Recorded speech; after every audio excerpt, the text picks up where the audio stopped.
మీకు తోడుగా నిలిచిన మున్నుబాబు గారికి, సూరిబాబు గారికి, జానీ గారికి, అలాగే బంసాల కిషోర్ గారికి, గుండయ్య నాయుడు గారికి, అలాగే ఇక్కడికి తరలి వచ్చిన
ఈరోజు అనకాపల్లి నియోజకవర్గంలో చేపట్టినటువంటి వెన్నుపోటుకు రెండేళ్ళు అనేటువంటి కార్యక్రమానికి ఇచ్చేసినటువంటి వైఎస్ఆర్ కాంగ్రెస్ పార్టీ ముఖ్య నాయకులందరికీ, అనకాపల్లి నియోజకవర్గంలో ఉన్నటువంటి వైఎస్ఆర్ కాంగ్రెస్ పార్టీ కార్యకర్తలకు, అభిమానులకు అందరికీ ధన్యవాదాలు తెలుపుకుంటూ, వైఎస్ఆర్ కాంగ్రెస్ పార్టీ అధ్యక్షులు మాజీ ముఖ్యమంత్రి వర్యులైనటువంటి జగన్మోహన్ రెడ్డి గారు 2024 ఎప్పుడైతే కూటమి ప్రభుత్వం అధికారంలోకి వచ్చిందో అప్పటి నుంచి కూడా ప్రజల కోసం, ప్రజల పట్ల వైఎస్ఆర్ కాంగ్రెస్ పార్టీ ఎప్పుడూ అండగా ఉంటుందని తెలియజేస్తూ, ఎన్నికల్లో ఓటమి చెందినా కానీ ఏ విధమైన నిరుత్సాహపడకుండా డే 1 నుంచి కూడా ప్రజల తరఫున ఎన్నో పోరాటాలు చేస్తుంది.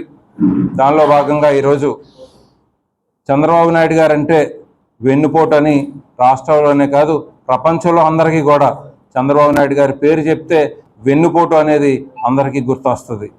అదే వెన్నుపోటు విధానాన్ని చంద్రబాబు నాయుడు గారు మళ్ళీ 2024 ఎన్నికలకు ముందు చేపట్టిన ప్రతి మహానాడు సభలో కానీ, ప్రతి ఎలక్షన్ క్యాంపెయిన్లో కానీ సూపర్ 6 అనే హామీలు ఇస్తామని చెప్పి, సూపర్ 6ని మళ్ళీ ఏ హామీలు ఇచ్చారో ఈ ప్రజలు గుర్తు చేస్తూ, ప్రజల కంటే ముందుగా కూటమి నాయకులకు, కూటమి పార్టీలో ఉన్నటువంటి అందరికీ గుర్తు చేస్తూ, మీరు ఎన్నికలకు ముందు ఇచ్చిన సూపర్ 6 హామీలు ఏవైతే ఉన్నాయో అవి అమలు చేసే వరకు కూడా వైఎస్ఆర్ కాంగ్రెస్ పార్టీ పోరాటం చేస్తుందని తెలియజేస్తూ, అబద్ధపు హామీలు ఏ హామీ అమలు చేయలేదని ప్రశ్నించిన వాళ్ళ పైన కేసులు పెట్టడం, వాళ్ళు అణచివేయడం, అంతేకాకుండా యువత డిఎస్సి అనేటువంటి మొన్న దగా డిఎస్సిని ఏ విధంగానైతే స్కామ్ చేసిందో లోకేష్ గారు కానీ, కూటమి నాయకులు కానీ దాని గురించి ప్రశ్నించిన వాళ్ళ పైన కేసులు, వాళ్ళపైన దాడులు చేపట్టడం జరిగింది.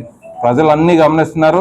ఈరోజు మా అనకాపల్లి పట్టణంలో కొన్ని వేల మంది మేము అధికారంలో ఉన్నప్పుడు, వైఎస్ఆర్ కాంగ్రెస్ పార్టీ అధికారంలో ఉన్నప్పుడు నామినేషన్కి ఎలాగైతే ర్యాలీలో వచ్చారో అంతకు మించి జనం ఈరోజు ఈ ర్యాలీలో పాల్గొనడం జరిగింది. అంటే స్వచ్ఛందంగా ఏ విధంగా ఈ ప్రభుత్వం పైన వ్యతిరేకత ఉందన్నది ఈరోజు ర్యాలీని చూస్తే అందరికీ అర్థమవుతుంది. ఈ ర్యాలీని అడ్డుకోవాలని ఈ ర్యాలీ చేసి వైఎస్ఆర్ కాంగ్రెస్ పార్టీ కూటమి ప్రభుత్వం చేసిన అన్యాయాల్ని, అక్రమాల్ని, ఈ వెన్నుపోటుని జనంలో తీసుకెళ్తుందని చెప్పేసి ఈ ర్యాలీకి 2 రోజుల ముందు మేము పర్మిషన్ ఇవ్వడం జరిగింది పోలీస్ స్టేషన్లో. మా టౌన్ పార్టీ అధ్యక్షులు జానకరామరాజు గారు, కార్పొరేటర్ రమేష్ గారు, రాఘవ్ గారు, కేఎం నాయుడు గారు, వీళ్ళందరూ కలిసి, కొడ్డేటి శివ గారు, వీళ్ళందరూ కలిసి 2 రోజుల ముందు పర్మిషన్ ఇచ్చి రూట్ మ్యాప్ ఇచ్చాం. వైఎస్ఆర్ కాంగ్రెస్ పార్టీ కార్యాలయం నుంచి via ring road, more market, Rajasekhara Reddy గారి విగ్రహం నుంచి 4 రూట్ జంక్షన్, మళ్ళీ అక్కడి నుంచి పార్టీ కార్యాలయంలో ముగిస్తామని.